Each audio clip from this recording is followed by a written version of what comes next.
ისრაელის ყველაზე სამხრეთ ქალაქ ეილატში დღეს დილით სირენები ჩაერთო იემენში ჰუთების მიერ გაშვებული დრონის შედეგად. ის ისრაელის აეროთავდაცვის სისტემამ ჩამოაგდო და არანაირი მსხვერპლიან ზიანი არ დაფიქსირებულა. ეს მოხდა ერთი დღის შემდეგ, რაც ჯგუფმა ისრაელის მიმართულებით 2 ბალისტიკური რაკეტა გაუშვა, რომლებიც ასევე ჩამოაგდეს. ბატონო რეგეო, ხედავთ რომ ისრაელი თითქმის 100%-ით აჩერებს ყველაფერს, რასაც ჰუთები ისვრიან, მაგრამ რა თქმა უნდა ისრაელი ვერ დარჩება უპასუხოდ ამაზე. და ვხედავთ რომ ისრაელი უკვე გარკვეული დროა იემენში არ ესხმის თავს. რა არის ზუსტად ისრაელის სტრატეგია იქ? ასევე ის კომენტარის არ ქონა, რასაც ისრაელის თავდაცვის ძალებისგან ვისმენთ, განსაკუთრებით იემენელების ამ უწყვეტი დათმობის შესახებ. ასე რომ კომენტარის არ ქონა ალბათ ნიშნავს რომ ყველა ვარიანტს ღიად ვტოვებთ.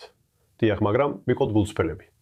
ისრაელს სერიოზული მტერი ყავს ირანში. და სანამ ირანზე ვიტავით კონცენტრირებულები, აშკარაა რომ ჰუსიტების საფრთხე იემენიდან მეორე ადგილზეა. და როცა ლიბანზე ვიყავით კონცენტრირებულები, კიდევ ერთხელ ჰეზბოლა ბევრად უფრო სერიოზული საფრთხეა ისრაელისთვის, ვიდრე ჰუსიტები იემენში. ისინი უფრო შორს არიან, მათ არ აქვთ მარაგები, ასე რომ, იცით?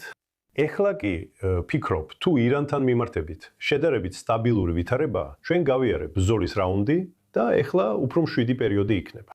და იგივე ეხება ლიბანსაც როგორც ჩანს. ეს ისრაელს უფრო თავისუფალ ხელს აძლევს ჰუსიტებზე რეაგირებისთვის. და აგამიკვირდება, თუმცა შიდა ინფორმაცია არ მაქვს. ადრე შიდა ინფორმაციაზე ცუდომა მქონდა, მაგრამ ეხლა აღამუშავებ თავრობაში. მაგრამ ვარაუდობ, რომ თუ ისრაელი ჰუსიტების თავდასხმებზე პასუხისგაცემას დააპირებს, ეს ახლა შეიძლება მოხდეს სწორედ იმიტომ, რომ დანარჩენი 2 ფრონტი თითქოს უფრო მშვიდია. კარგი, დიდი მადლობა მარკ რეგეო, ისრაელის ყოფილი ელჩი დიდ ბრიტანეთში და ასევე პრემიერ-მინისტრ ბენიამინ ნეთანიაჰუს ყოფილი უფროსი მრჩეველი. დიდი მადლობა თქვენი შეხედულებებისთვის. სიამოვნებით ბატონო. ეხლა გადავდივარ თომას ჯურნოზე, ოტავას უნივერსიტეტის საჯარო და საერთაშორისო საქმეთა სამაგისტრო სკოლის პროფესორზე.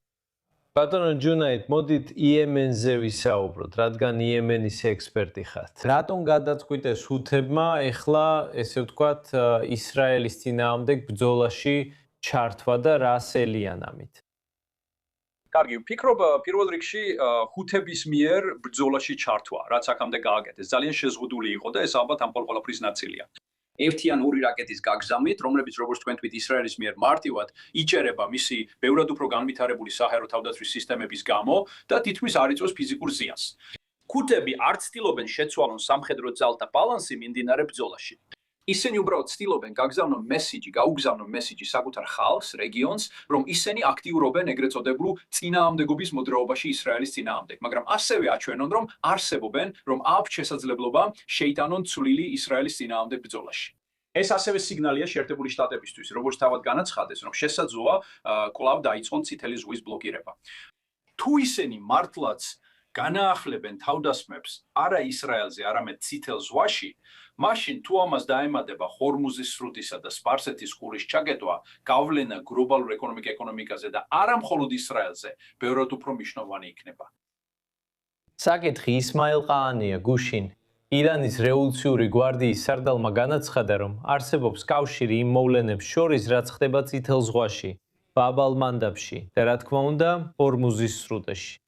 ეს არის ირანელების მხრიდან ამერიკელებზე ზეწოლის ახალი დონე, უნდა ველოდოთ ასევე თავდასხმებს გემებზე წითელ ზღვაში, რადგან ეს ჯერ არ მომხდარა. თავდასხმები გემებზე წითელ ზღვაში არ ვარ დარწმუნებული, რომ ეს ახლა მოხდება. ვფიქრობ, მინიმუმ ირანს და ჰუთებს სურთ მიანიშნონ, რომ ეს მომავალში შეიძლება მოხდეს. და აშეშოს და ჩვენ ყველას გვესმის, რომ თუ ეს მომავალში მოხდება, ძალიან ძვირი დაუჯდება ყველას. ამ ეტაპზე სკეპტიკურად ვარ განწყობილი, არ ვითხოვდი რომ ნულოვანი შანსია, მაგრამ სკეპტიკურად ვარ განწყობილი რომ ეს მოხდება. ვფიქრობ ირანი სიგნალს აგზავნის, რასაც ირანი უწოდებს ფრონტების ერთობას. ეს არის იდეა, რომ ყველა ფრონტი, ირანი, ლიბანი, იემენი, ღაზა ერთმანეთთან არის დაკავშირებული. ისრაელი ხშირად ცდილობდა გაემიჯნა ეს არეები ერთმანეთისგან. ისრაელი მაგალითად ცდილობდა გაემიჯნა მოლაპარაკებები აშშ-სა და ირანს შორის, ირანის ომზე და ლიბანის ომზე. ირანს სურს რომ ყველა ეს ფრონტი, ყველა ეს კონფლიქტის არე იყოს ერთმანეთთან დაკავშირებული. და როდესაც ჰუთები აგზავნიან ამ რაკეტას, ისინი აგზავნიან სიგნალს, რომ არა მხოლოდ ლიბანი და ირანი, არამედ წითელი ზღვა, ირანი და იემენი ერთიან კონფლიქტის არეს წარმოადგენენ და არა ცალკეულ არეებს. და ამ განტოლებაში რა თქმა უნდა კიდევ უფრო მეტი მოთამაშეა. და ყველაზე მნიშვნელოვანია ვითხოვდი თვით საუდელები, რომლებიც აღმოსავლეთიდან დასავლეთისკენ მილსადენს იყენებდნენ და რა თქმა უნდა, წითელ ზღვაში გემებზე თავდასხმები ფაქტობრივად თლიანად შეაჩერებს მათ შესაძლებლობას დაყიდონ ნავთობი. მაგრამ ასევე არსებობს შეთანხმება ჰუთებსა და საუდელებს შორის. რას უნდა ველოდოთ საუდელებისგან თუ ეს მოხდება? ასე რომ ალბათ არსებობს გარკვეული შეთანხმება საუდის არაბეთსა და ჰუთებს შორის, ჩვენ არ ვიცით ამ შეთანხმების ზუსტი პირობები, რაც ჩვენ ვიცით არის ის, რომ საუდის არაბეთსა და ჰუთებს შორის ომი ტექნიკურად ჯერ არ დასრულებულა, მაგრამ 2022 წლიდან, ანუ უკვე 4 წელზე მეტია, ძალიან დაბალ დონეზე მიმდინარეობს. ის მართლაც შეზღუდულია და საუდის არაბეთს ძალიან სურს, რომ ასე გაგრძელდეს. საუდის არაბეთს ნამდვილად არ უნდა ხელახლა გახსნას ის ფრონტი, რომელიც ჰუთებთან აქვს. ნაწილობრივ იმიტომ, რომ ძალიან დაკავებულია სპარსეთის ყურესა და ირანთან ფრონტით. ასე რომ არსებობს ხმები, რომ საუდის არაბეთი ხათებს უხდის, რათა ის ფრონტი მშვიდად იყოს, თუნდაც ჩვენ არ ვიცოდეთ ამის სიმართლე. ამიტომ ამ ეტაპზე თუ დაუბრუნდებით ჰათების გადაწყვეტილებას ისრაელზე რაკეტის გაშვების შესახებ, იმ რამდენიმე რაკეტას ისრაელზე და წითელ ზღვაში ომის ფრონტის ხელახლა გახსნის შესაძლებლობას, ეს არის ის, რის თავიდან აცილებასაც საუდის არაბეთი ნამდვილად ამჯობინებდა. ჰუთებმა სულ რამდენიმე დღის წინ დელეგაცია გაგზავნეს საუდის არაბეთში, რათა მოლაპარაკებები გაეგრძელებინათ ორ მხარეს შორის. ამიტომ ვარაუდობ, რომ ამ მოლაპარაკებების ფარგლებში საუდის არაბეთის მხრიდან არის თხოვნა, რომ სიტუაცია კონტროლს დაქვემდებარებული დარჩეს. რამდენიმე რაკეტა ისრაელის მიმართულებით ერთი რამეა, მაგრამ ვთხოვთ, მეტი აღარ იყოს. დიახ, ჩვენ ყურადღებით მივადევნებთ თვალს ამ მოვლენებს. რა თქმა უნდა, დიდი მადლობა თომას ჟიუნო, ოტავის უნივერსიტეტის საჯარო და საერთაშორისო საქმეთა სამაგისტრო სკოლის პროფესორო. დიდი მადლობა. მადლობთ.